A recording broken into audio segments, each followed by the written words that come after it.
गावाच्या कडेला असलेल्या जुन्या कौलारू घरात रमेश नावाचा एक साधा, शांत आणि मनमिळाऊ बाप आपल्या लहान मुलगी परीसोबत राहायचा. पत्नीच्या मृत्यूनंतर त्याचं जीवन अक्षरशः तुटून गेलं होतं. सुरुवातीला दिवसचं कसं जातंय हे त्यालाच समजत नसे. स्वयंपाक, धुणं, पाणी, कामावर जाणं, परत येणं, मुलीची काळजी घेणं, शाळा, गृहपाठ आणि स्वतःच्या मनातली पोकळी भरून न येणारी वेदना. पण तरीही परीच्या खोडकर हास्यानं प्रत्येक अंधारा दिवस उजळत असे. ती धावत येऊन, "बाबा, आज मी नवीन कविता शिकले," म्हणाली की रमेशच्या चेहरे तिला केसातून हात फिरवून, "शाब्बास माझी चिमुकली तारा," हे ऐकवलं की आयुष्याचं ओझं थोडं हलकं वाटे. परीचं जग खूपच छोटं, निरागस आणि आनंदानं भरलेलं होतं. शाळेची पिशवी, रंगीबेरंगी पेन्सिली, रबरावरचे कार्टून कॅरेक्टर, पावसात खेळायची ओढ, संध्याकाळी चुलीपाशी बसून बाबा बनवलेली पोळी भाजी खायला मिळण्याचा आनंद. तिचं जीवन साधं पण अर्थपूर्ण होतं. रमेशकडे फार पैसे नव्हते, पण मन मात्र सोनं होतं.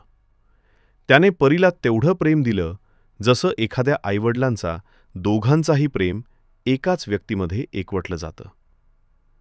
पण आयुष्याला कळजर नाही का हे असं सुख देऊन परत ते खेचून का घेतं? काही महिन्यांपासून रमेशवर कामाचं आणि कर्जाचं प्रचंड ओझं वाढलं होतं. शेतात उत्पन्न कमी, ऑफिसात ओव्हरटाईम, घराचा खर्च, शाळेची फी आणि त्यात परीला ताप आल्यानं झालेले डॉक्टरांचे पैसे.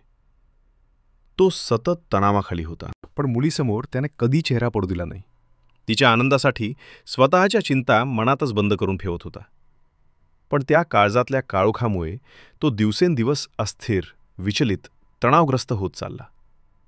एके दिवशी पावसाळा सुरू झाला आणि परी शाळेतून आली तेव्हा तिच्या हातातल्या वहीचं कागद पावसाने ओले झाले होते.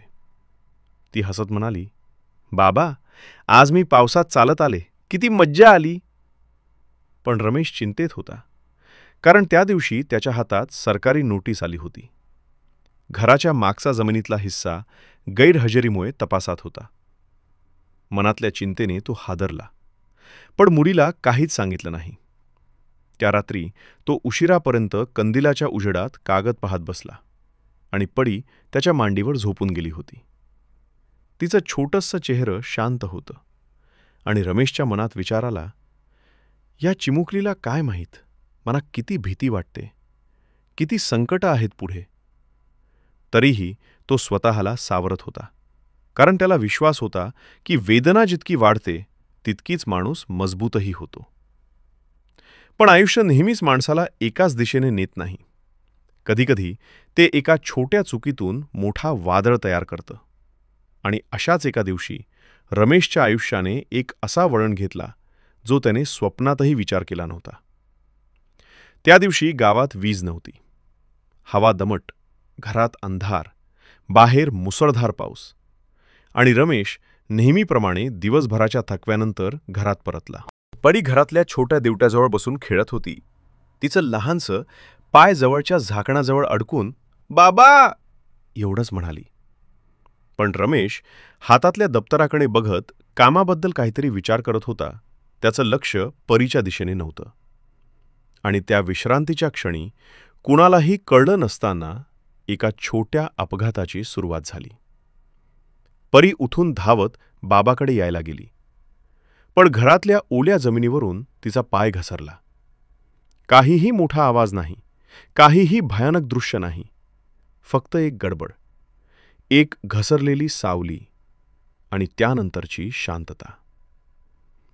रमेशनं वळून पाहिलं तेव्हा परी खाली पडलेली होती, अर्धवट शुद्धीत, पण आवाज नाही. त्यानं तिला उचललं, तिचं नाव घेत राहिला, तिला पाणी शिंपडलं, तिला बाहेर आणलं. पण मुसळधार पावसामुळे रस्ता बंद. गावात वाहनं नाहीत, मदत नाही. शेजारी आले पण वाहतूक थांबलेली. डॉक्टर गावाबाहेर गेलेले. रमेशला वाटलं, थोडा वेळ, थोडं सावरल्यानंतर ठीक होई. पण काही तासांच्या आत परीची श्वासोच्छ्वास मंदावली. तिची पापणी वारंवार मिटू लागली आणि शेवटी ती शांत झाली. कुठलाही आवाज नाही, कुठलीही हिंसा नाही, फक्त एक लहानसा अपघात, एक घसरलेला पाय आणि एक अनपेक्षित तुटून टाकणारा अंत. रमेश धावत धावत तिला डॉक्टरांकडे घेऊन गेला. पण डॉक्टरांनी शांतपणे सांगितलं, आम्ही प्रयत्न केला असता, पण तिला इथपर्यंत आल्यापर्यंत उशीर झाला. त्या क्षणी रमेशच्या जगाचा पाया कोसळला. त्याने स्वतःला हजारदा दोष दिला. मी तिच्याकडे का पाहिलं नाही? मी लक्ष दिलं असतं तर आज माझा जीव जगात असता. मी इतका कामात गुंतलो होतो की माझी परी मला हाक मारत होती हेही मला ऐकू आलं नाही. माझ्या हातून माझा संसारच हरवला. त्यानं दिवसेंदिवस बोलणं बंद केलं. स्वतःवरच राग, अपराधीपणा, आत्मग्लानी, असह्य रिकामेपणा यात तो तुटत होता. शेजाऱ्यांनी त्याला धीर दिला. गावकऱ्यांनी त्याच्या पाठीवर हात ठेवला. सर्वांनी म्हणलं, हा अपघात होता, चूक तुझी नाही. पण रमेशला काहीच पटेना. तो रोज परीचं खेळणं हातात घेऊन बसायचा. तिच्या वहीतील छोट्या अक्षरांना हात लावून रडायचा. तिच्या पाळण्याकडे बघत बसायचा. पण त्याच्या मनाला सगळ्यात मोठी जाणीव ही झाली की जीवन आपल्याला कधी, कोणत्या क्षणी काय हिरावून घेईल याचं कोणतंही खात्रीपत्र नसतं. तो रोज स्वतःला पुन्हा उभं करण्याचा प्रयत्न करायचा. तिच्या नावाने शाळेतल्या मुलांसाठी पुस्तकं दान करायचा. तिच्या जन्मदिवशी अनाथ मुलांना जेवण देत होता. आणि हळूहळू त्याला समजायला लागलं, परी गेली, पण तिचं जगण्याचं हसू, निरागसता आणि स्वप्न मी जिवंत ठेवली पाहिजेत. आणि अशा प्रकारे तो स्वतःला स्वीकारत गेला. त्याच्या अंतर्मनात मात्र एकच शब्द दररोज घुमत राहिला, माझ्या लक्षाच्या एका क्षणाच्या चुकीचा एवढा मोठा परिणाम होईल असं कधी वाटलं नव्हतं. पण तरीही त्याने तिच्या स्मृतीसाठी जगण्याचा निर्णय घेतला. त्याने घरातल्या त्या ओल्या जागेवर कायमचा गालिचा घातला. तो भाग स्वच्छ केला आणि गावातल्या मुलांना शिकवायला सुरुवात केली. जिथे मी चुकलो तिथे तुम्ही सावध राहा. तुमच्या जवळच्यांची काळजी घ्या. त्यांचे हाक ऐका. कुणालाही दुर्लक्षात टाकू नका. आणि हळूहळू रमेशचं जीवन वेदनेतून, स्वीकारातून आणि परीच्या प्रेमातून पुन्हा उभं राहिलं. परी नव्हती, पण तिच्या आठवणींचा उजेड त्याच्या घरात कायमचा जळत राहिला.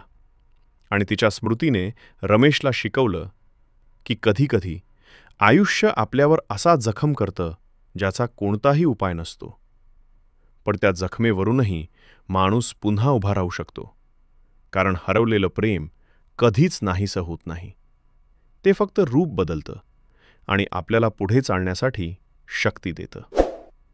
जर तुम्हाला ही कथा आवडली असेल तर नक्कीच लाईक, शेअर आणि सबस्क्राईब करायला विसरू नका. धन्यवाद.